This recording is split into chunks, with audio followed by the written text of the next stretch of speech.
السلام عليكم ورحمة الله وبركاته، اخواتي واصحابي في الله، عاملين ايه؟ ولا يحلى العيد الا بيها، وهي القرص الجميلة التحفة مع كوباية شاي بلبن الصبح كده اول يوم العيد. بصوا، اكتر حاجة الناس بتحبها ساعات القرص. انا واحدة من الناس بحب القرص اكتر من الكحك. فتعالوا بقى نعمل قرصتين حلوين كده جمال علشان نفطر بيهم اول يوم العيد. سمي الله وصلي على الحبيب المصطفى سيدنا محمد. وتعالي بقى نعمل معيار 2 كيلو من الدقيق، والدقيق ده متعدد الاستخدامات. تقدري تعملي كيلو لو انت عايزة، وهقولك معيار الكيلو قد ايه. تمام، هنفضي الاتنين كيلو كده بتوعنا، وهنبتدي ننزل عليهم كده بمعلقتين كبار من اليانسون. والكيلو بياخد معلقة واحدة من اليانسون ومعلقة من الشمر، بس انا ولادي مش بيحبوا الشمر قوي، فعشان كده مش هحط شمر. ونزلت زي ما انتم شايفين كده بمعلقتين كبار من اليانسون، وهنزل كمان بثلاث معالق كبار من السمسم. والكيلو بياخد معلقة ونص من السمسم، اديني بقول معيار الكيلو علشان محدش يتوه مني. وهنزل بكيس من الخميرة، والكيلو بياخد معلقة كبيرة من الخميرة. سمي الله وصلي على الحبيب المصطفى سيدنا محمد. واوعي تنسي معلقة السكر ورشة الملح. وتعالي بقى نحط معيار السمنة بتاعنا. وكيلو دقيق بياخد كوباية ونص من السمنة ونص كوباية من الزيت، وبكده القرصة هتطلع معاكي مظبوطة وهتبقى حلوة جدا.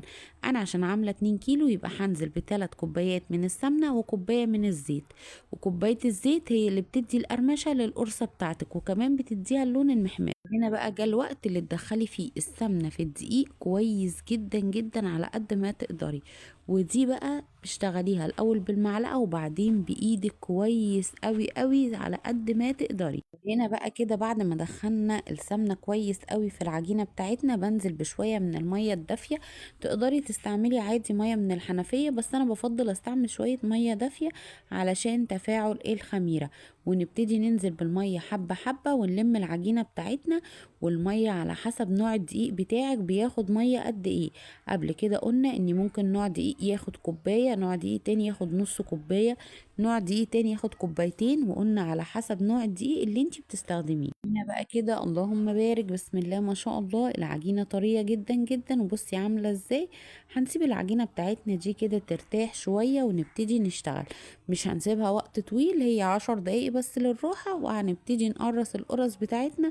وبأي قطاعة بأي كوباية بأي حاجة. سمي الله وصلي على الحبيب المصطفى سيدنا محمد. اللهم صلي وسلم وبارك عليك يا حبيبي يا رسول الله. العجينة في ايديا طرية جدا، فبالتالي هتتفرد معاكي بكل سهولة.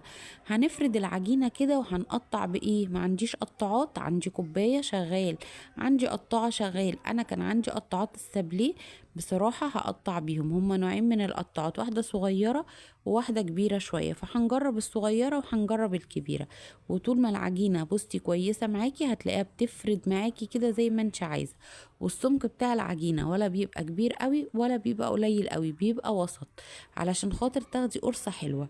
وسمي الله وصلي على الحبيب المصطفى سيدنا محمد. اللهم صلي وسلم وبارك عليك يا حبيبي يا رسول الله. وادي قطعات السابليه، وهنبتدي نقطع بالحتة مش اللي هي فيها الشراشير او الزجزجة دي، لا هنقطع بالحتة اللي من تحت. عملت واحدة بالكبيرة وعملت واحدة بالصغيرة، بس انا هشتغل بالكبيرة. لاني بصوا بسم الله ما شاء الله مطلعة حجم القرصة حلو. وكمان بصوا الحجم بتاعها اديني بوريهولكوا عشان تبقوا شايفينه. نفس الحكاية هنا الحجم اصغر شوية، ونفس السمك دوت. هتطلع معاكي قرصاية مظبوطة. وتدخلي بقى في النار على نار متوسطة مش عالية، علشان خاطر القرصة ما تاخدش وش وتبقى نية من جوه. حاضر يا حبيبي. عايزك عشان اكتب ولا اعمل مش عارف اشغل.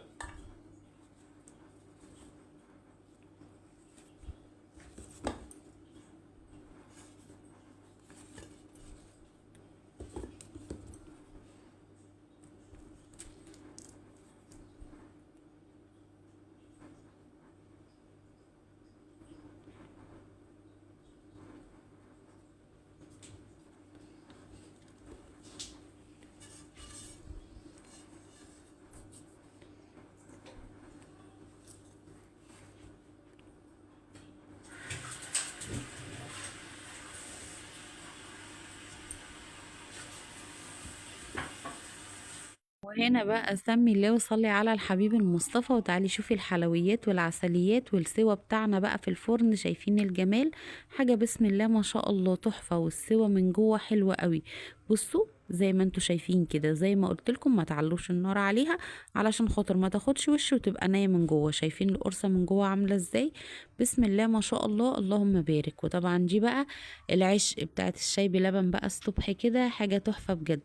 جربوا الطريقة، والطريقة مظبوطة، وبشكر كل من جرب حاجة من عندي واتصل بيا وقال لي ان هي طلعت معاه مظبوطة وتمام. بحبكم في الله، وكل سنة وانتوا طيبين، وينعاد عليكم بالخير واليمن والبركات، ودعوة حلوة منكم لاخواتنا ربنا ينصرهم.